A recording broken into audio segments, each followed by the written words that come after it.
Gerakan efisiensi dan penghematan anggaran kini digaungkan pemerintahan Presiden Prabowo. Sejauh mana instruksi Presiden tentang penghematan anggaran akan berjalan seperti yang diharapkan.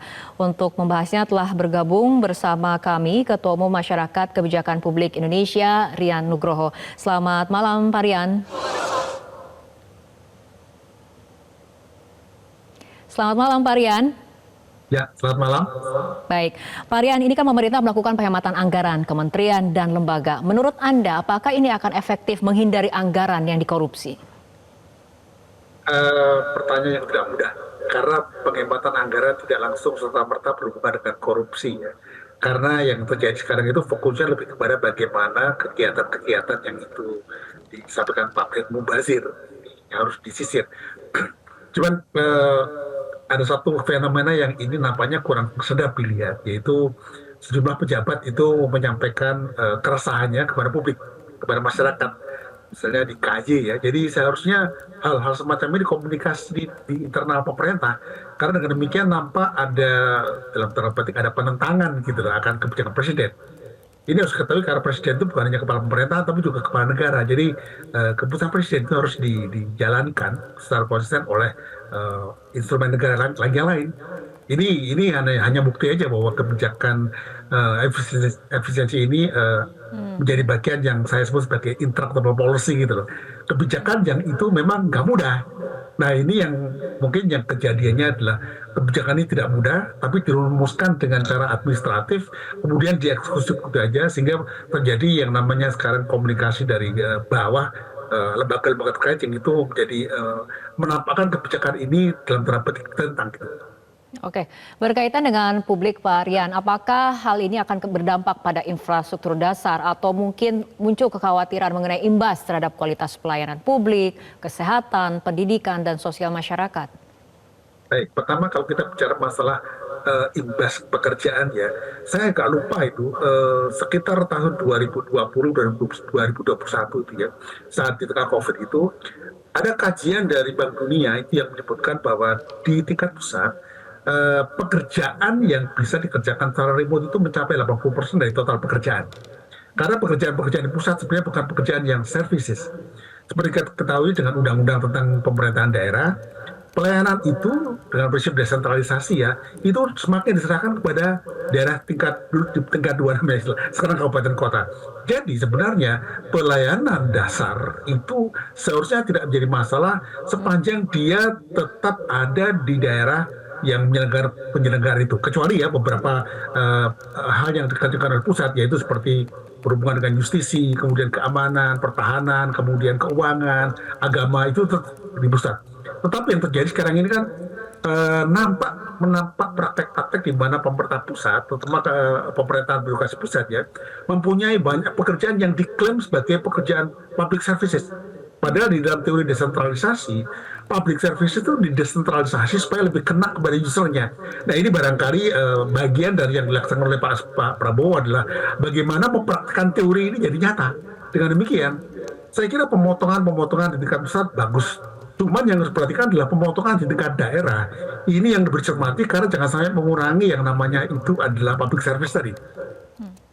Oke, Pak Rian, masih mengenai efisiensi anggaran. Menurut Anda artinya apakah efisiensi anggaran ini harus merata ke semua kementerian lembaga atau harus ada skala prioritas?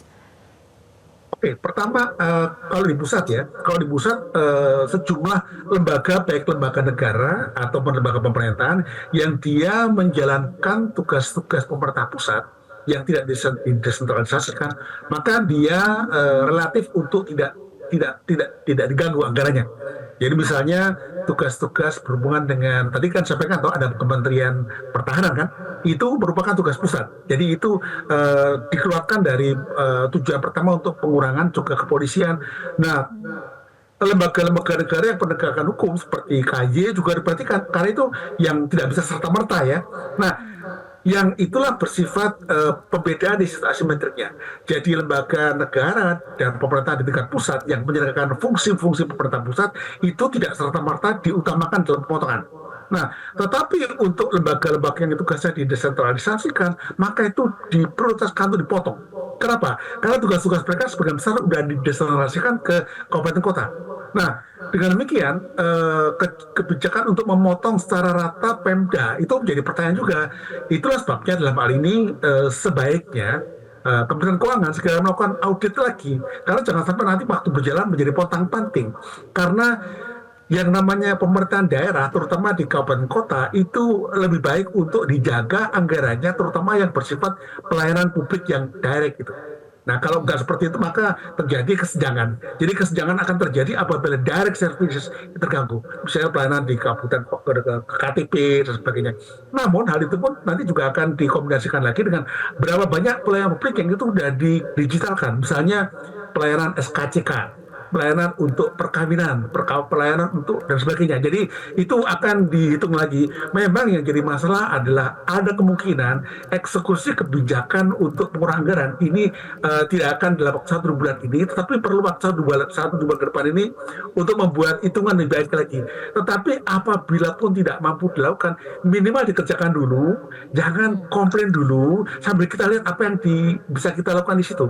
Sehingga saya pribadi sebagai masyarakat dan juga di MAKP juga, kami kurang begitu nyaman melihat ada pejabat pemerintah negara yang itu mereka menyatakan keberatannya akan perintah pengurangan ini dengan bahasa sendiri. Misalnya, Oke. kami tidak bisa menggaji pegawai lo. Kok bisa gitu loh? Karena kalau yang namanya pengurangan anggaran itu tidak sampai membuat pegawai nggak bisa dibayar. Nah, ini yang harusnya komunikasinya lebih elok lagi, sehingga Oke. tidak menampakkan ada konflik di dalam pemerintahan yang saya kira tidak enak kalau dilihat gitu. Oke, Pak Rian, mengenai kementerian yang kemudian kebal pemangkasan anggaran, kita lihat ini puncak anggaran terbesar ditempati oleh Kementerian Pertahanan, diikuti Polri dengan anggarannya yang lebih dari 100 triliun rupiah. Apakah Anda setuju mengenai langkah dari pemerintah ini?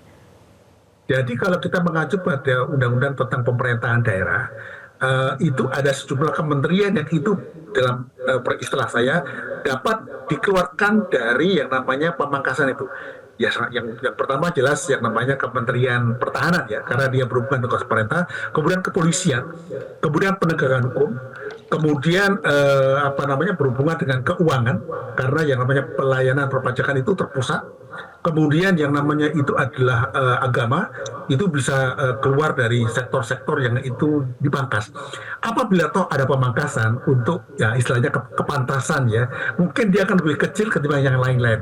Jadi kalau yang lain-lain kira-kira pemangkasannya mencapai sampai 50% gitu ya, maka untuk sektor-sektor yang itu dipusatkan penugasannya itu barangkali maksimum sampai 20% saja maksimum. Jadi ada pembedaan. Jadi kalau dikatakan Oke. apakah Kementerian Pertahanan itu boleh ya menurut keilmuan dan peraturan perundangan yang kita punya, yang namanya Kementerian Pertahanan, Mabes TNI, kepolisian itu boleh dan dapat gitu. Karena tugas-tugasnya tugas-tugas yang dipusatkan public service-nya.